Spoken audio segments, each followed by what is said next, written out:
The location of the oil pressure sensor on the Chevy Silverado is at the end of some passageways that are pretty narrow, and there's also a filter in there. So if oil changes aren't very regular, you get sludge buildup in those passageways, you can get a false low oil pressure reading and get a code for it.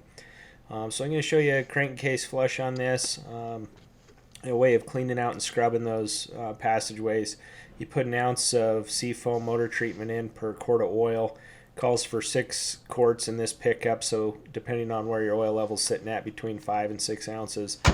And then do this before an oil change and run it. Get it up to operating temperature, but watch closely your oil pressure because the SeaFoam treatment can really thin out your oil and cause a noticeable drop in oil pressure.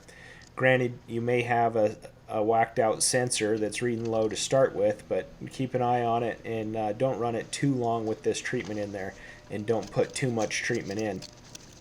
And then once you've ran that cleaner through it, go into your oil change and replace your filter and whatnot. Here I'm pre-charging the oil filter and lubing the sill, and then I'll stick that on and put in new oil, and often that'll correct the problem on these Chevy Silverados. So it's a really inexpensive way of checking to see if this is your low oil pressure problem, rather than replacing the sensor that can be kind of a pill to get at, or chasing around a bad oil pump, or checking actual pressure. You can do this little service and see if that restores you back to normal ranges.